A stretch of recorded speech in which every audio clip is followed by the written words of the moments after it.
Yes, good evening, viewers, wherever you are, and once again, welcome to Africa 24. Today, it's rather we start with a very sad note, and a renowned literature author and a Kenyan is dead. This is very sad, and indeed, we pass our condolences to the family of Ngugi wa Thiong'o. I mean, this news just we didn't really anticipate that there was anything happening. We had planned our normal broadcast where we talk about the political stories making headlines in Kenya, but unfortunately, we break that by this sad story that we received this evening that Ngugi wa Thiong'o is no more, and it is sad. We really pass our condolences to the family and to the Kenyan community throughout the world. Ngugi wa Thiong'o was known for his books. Some of the books that he wrote that were very famous. So today we celebrate this Kenyan author, and we will celebrate him in a big way. Kenya and the world mourn the loss of the literary icon. Today, as we say farewell to Ngugi wa Thiong'o, the celebrated Kenyan novelist and playwright and activist. Ngugi was very much political. He was involved in a lot of politics happening in Africa. So we really celebrate Ngugi wa Thiong'o, who revolutionized African story telling. And I have a short clip of some of Ngugi's stories. Let us listen to him a bit. That should be the policy of we Kenyans or Africa in general. Learn your mother tongue. And I have a short clip of then Kiswahili as the national language, and then English as that other language. And both three languages are very important, but the order of their relationship is equally important. Okay. So let me just say this once and before. If you know all the languages of the world and you don't know your mother tongue or the language of your culture, that is enslavement. On the other hand, if you know your mother tongue or the language of your culture, and you add all the languages of the world to it, that is empowerment. And I believe Kenya we should choose empowerment rather than enslavement. Yeah. All right.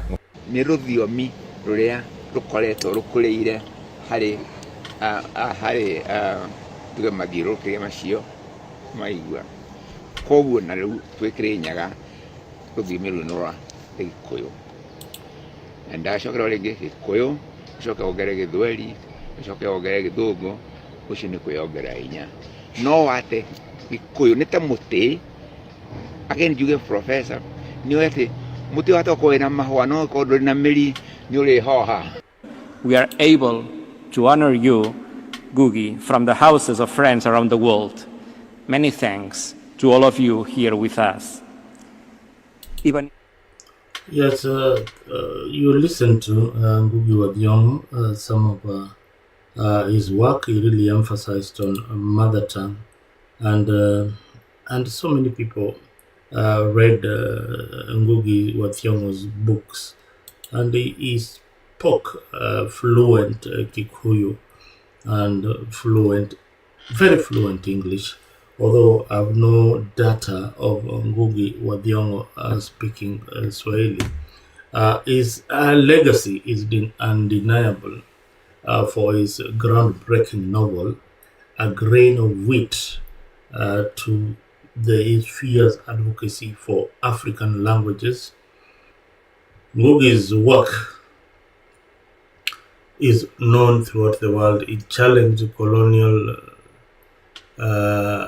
influence and inspired so many of us to become who we are, and many governments and leaders read some of his books from generation to generation.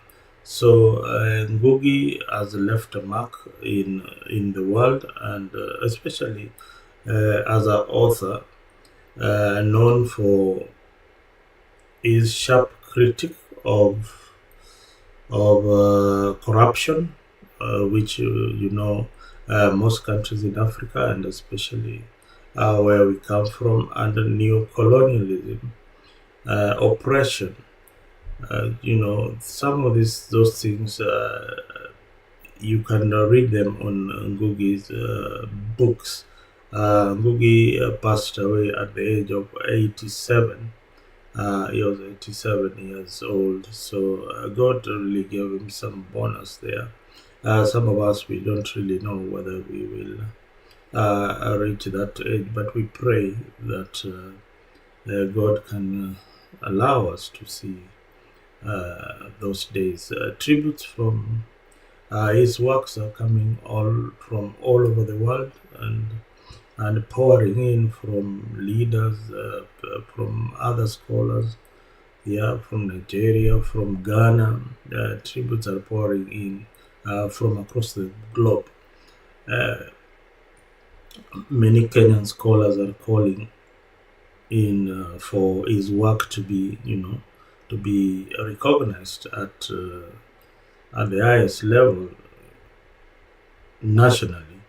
So this is somebody that we need to celebrate, and especially now that there's a lot of road constructions going on, perhaps we should name a road after Ngugi Thiong'O, emphasizing his contribution to literature and activism. So Ngugi has left a mark, and I believe so many other authors who are coming up can follow the footsteps of Ngugi wa Thiong'o. We'll be bringing you more of Ngugi stories later on in our consequent dialogue that comes from 10 to 11. So just stay tuned. Remember, his words lives on, fueling writers and thinkers, revolutionaries who dare to envision a world beyond colonial oppression. Even after colonialism, where we are right now, we are fighting bad governance, corruption, nepotism, tribalism, and so many other things. So stay tuned for more updates, including a special feature of his life and lasting impact that he left right here on Africa 24. So I hope that you who are watching us for the first time, you have subscribed to our wonderful channel, and we'll be bringing for you more of these stories of Ngugi wa Thiong'o. And again, a lot of books that he wrote.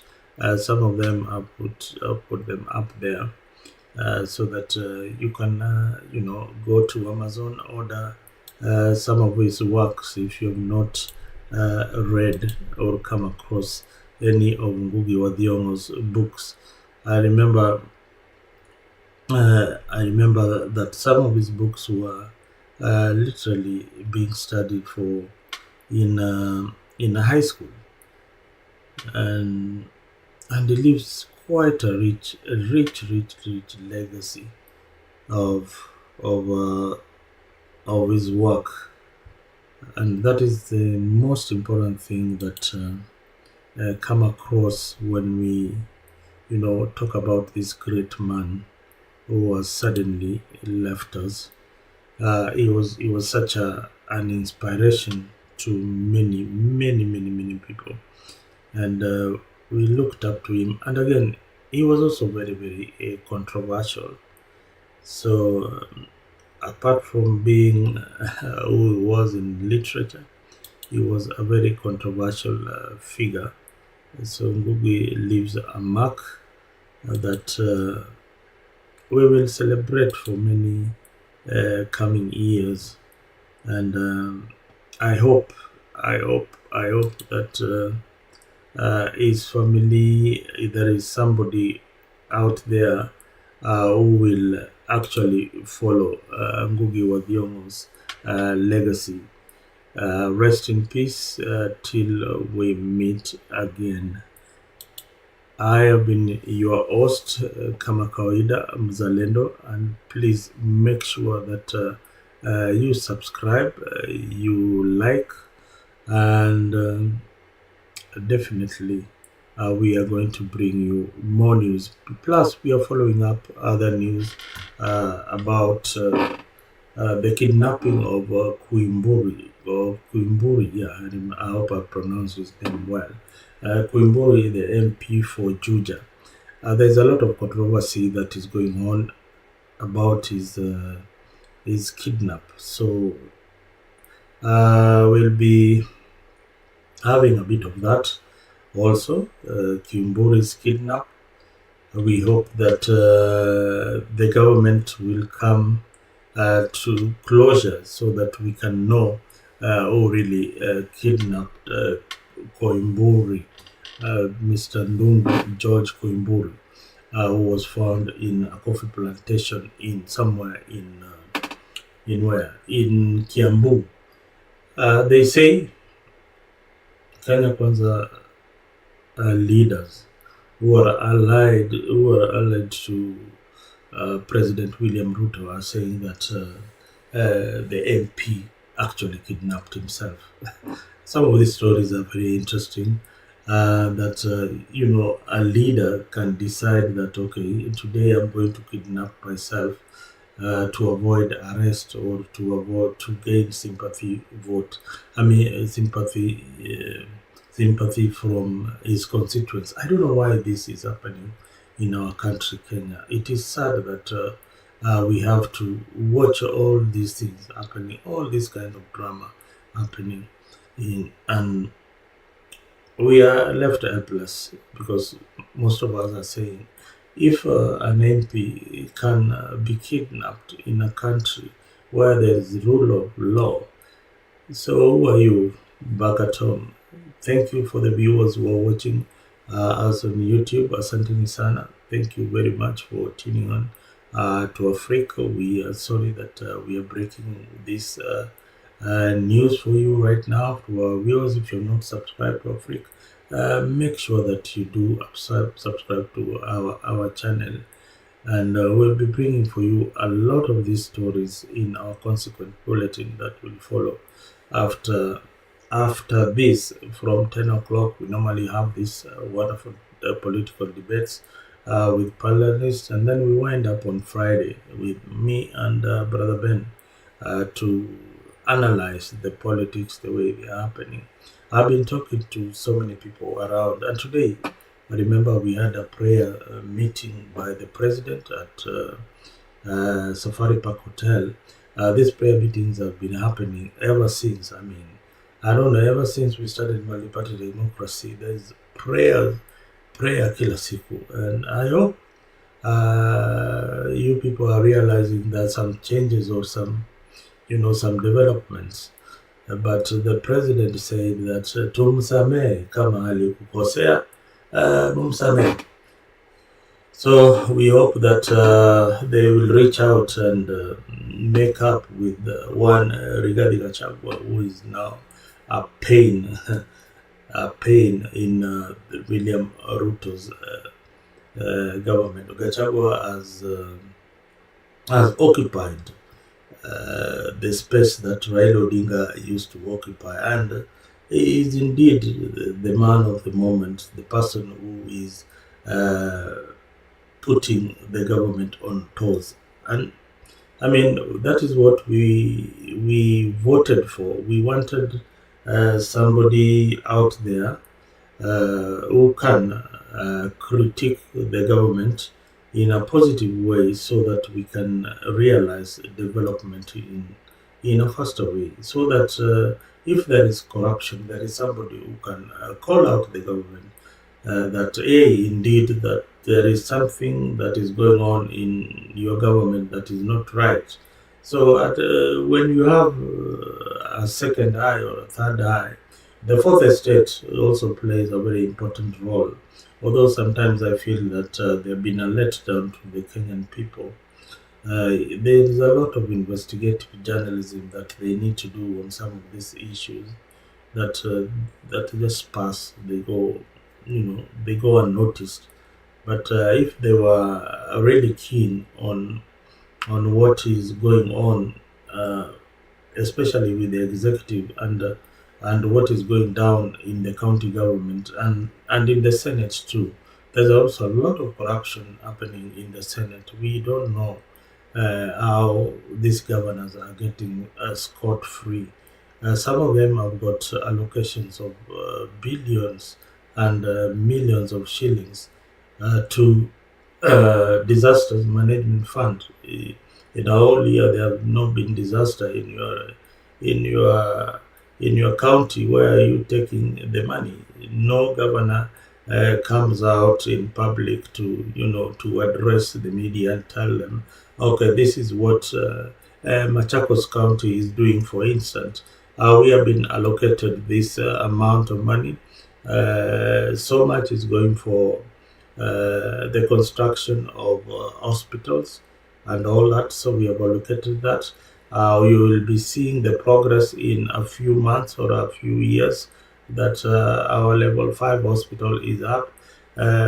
Some of it is going to the ACD classes. We will be seeing that in a period of ABC, so that when the Auditor General comes, there's some physical audit that we can see of some of these projects. Other governors are just clinging on what the national government is bringing to their counties. They are forgetting that yes, the president is supposed to work for all of us. Whether you voted for the opposition leader Raila Odinga, your region should get development, and it is not like you are begging for it. You should not beg for it. It is your right. Some of these things is what we educate you here on Africa channel, so that you can be aware that you have a right as a Kenyan. As a Kenyan, you have got a right for information. The information that is being hidden by these people is something that we all know they're not doing the right thing. We know that that they're getting a lot of money and they are misappropriating it, and we as analysts or as the fourth eye of the public, we come out here and tell you that boss, this is happening and there is something that needs to be done about it. Your governor is not accountable. Forget even about the governor. The MPs, most of them have got their location of CDF. What are they doing with it? Ask your MP what he has done with the millions of shillings. Some of them have been there for more than 3-4 terms. 4 terms of an MP in Parliament, that is billions that he has received in terms of GAF CDF. If you analyze all the projects that are in your constituency, do you think that this MP has done a good job? Is he worth coming back to the House? So there is so much that we need to do as citizens to keep the government on check. But again, You as leaders, when we, the citizens, criticize your ways of doing things, you should not feel bad about it. You should not feel bad about it, because at one point you're also criticizing the other leader who was there. So you are not born the MP of a certain region, and you are not born the MCA or the president. You found other leaders who were there before, and you will leave, and others will come. So that is how it works. So you will not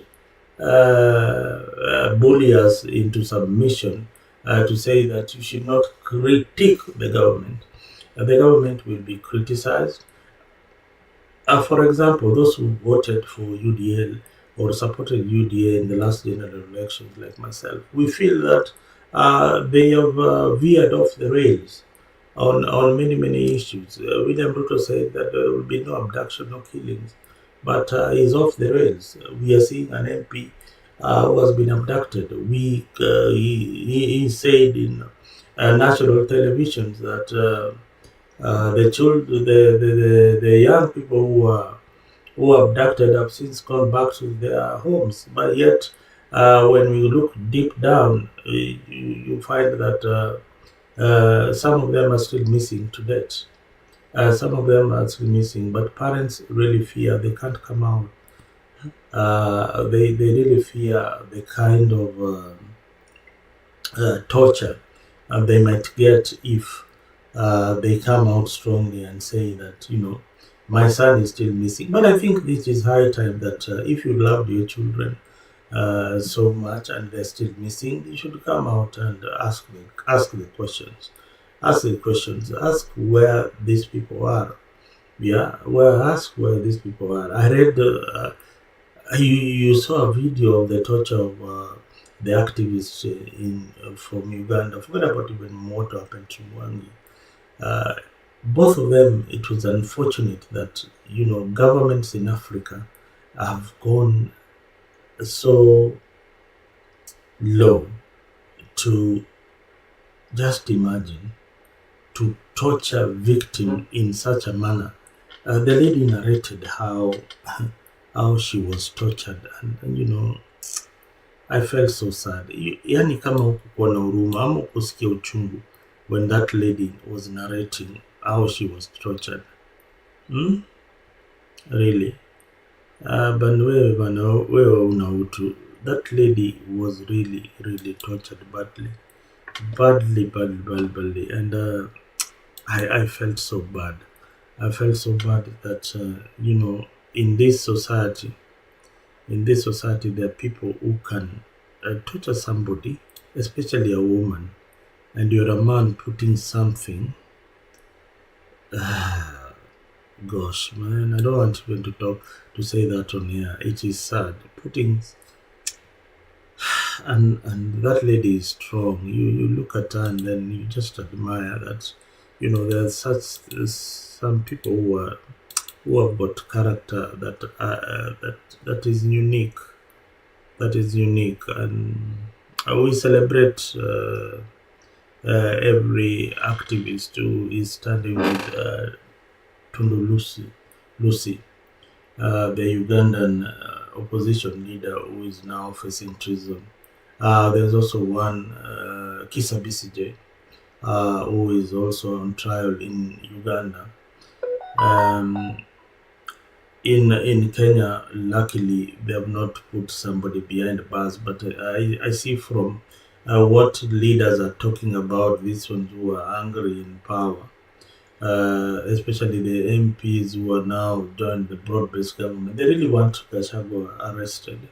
But I don't think that is a solution to the problems that are happening in Kenya. If you arrest somebody like that, then you're bringing more problems to your legacy. There's nothing that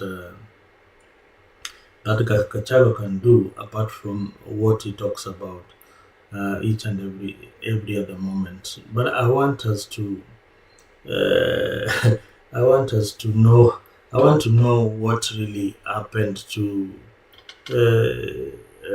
this guy. I want to know what really happened to, what is his name? the MP for Juja. That is something that is also puzzling. That the police investigations are so saying that are saying police investigators are saying that this guy allegedly kidnapped. I don't know, used his driver to go to that particular location, drop him there, and ensure that nobody, no witnesses, no nothing. Yeah, this is Kenya, man. This is Kenya. This is Kenya. So this guy kidnapped himself, drove himself, inhaled a chemical, not inhaled, drank a chemical to poison himself, and people found him later on. And the first hospital that he went, the medics could not give much information. And neither at Karen Hospital, where the legislators have gone, they didn't get a lot of information about the MP. The Kenya Kwanza MPs who are allied to William Ruto were not given access to the patient. But I don't know why they still need information from the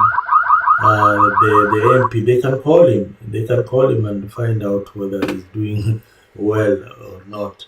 Now, the doctors also cannot give you that information because this is something that is very, very private. It goes against their ethic practice. They cannot divulge you that kind of information. So I don't know where they will get this information that they need, that this guy indeed kidnapped himself. But we wait to see. We wait to see what will happen in the next coming days. I know after his treatment, he has to come out because he will not live in Karen Hospital forever. Yeah, he will not live in Karen Hospital forever. Again, other circles are saying that he had preempted that he was going to be arrested because of corruption. You know, if you have any information about this this story, please make a point of coming later to Africa. Or you can post a text message via our YouTube channel so that we can hear it at some point. But that is what is been happening, and is very, very sad to note that Kenyans indeed, we are very, very concerned about this particular incidents that are happening in our country. It's puzzling. The last time I heard of a story like that, many of you who are probably my age, is what happened to Robert Ouko at Gotalila, where the government came out strongly. In fact, at some point I was believing what they were saying, that Ouko murdered, the late Robert Ouko murdered himself, and he walked to Gotalila through. After killing himself, he tossed himself with acid, beyond recognition at Gotalila. But the funny thing, all the witnesses in that story of Robert Ouko is something that I will bring for you here on Africa as we analyze where did they even go.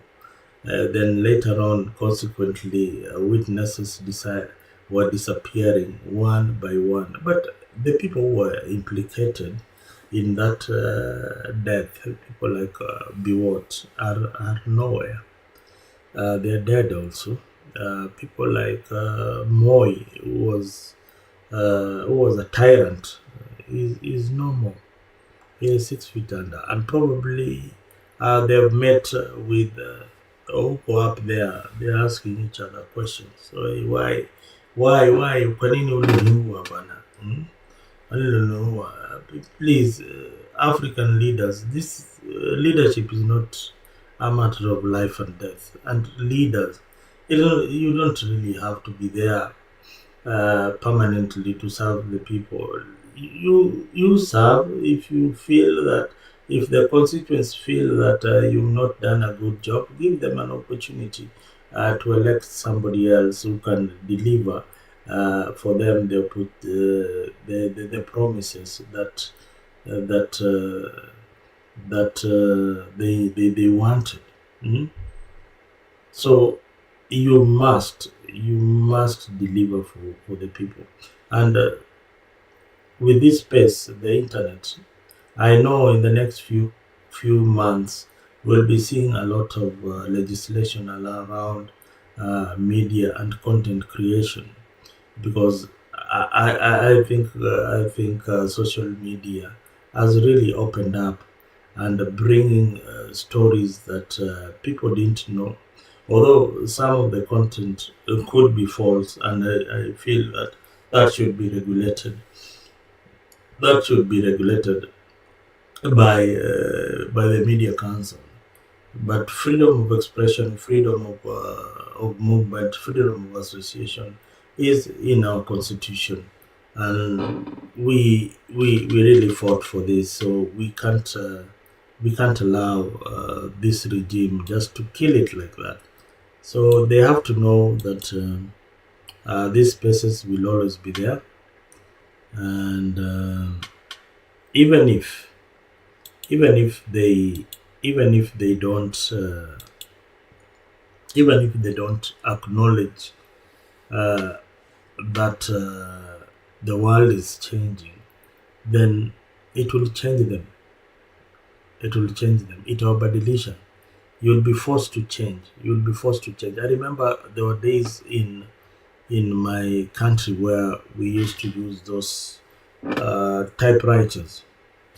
So the older generation, when the computers came, they really felt like this thing is taking over their jobs. I know you were out there, your mom, your brothers, your dad uh, were really against technology or change. Politics is also the same. There's a lot of dynamics in politics that are changing, that constantly what we used to fight for in the 60s, in the 70s, in the 80s, in the 90s, and now is totally different. Right now, people are fighting for what is meaningful for them, money in their pocket, create employment, bring industries to Kenya so that the Kenyan community can, the Kenyan people can get meaningful jobs. Kazi ya kuchimba mtaro and all that ni kazi ndio, lakini when people have gone through an education system in your country, then the government has got no obligation but to provide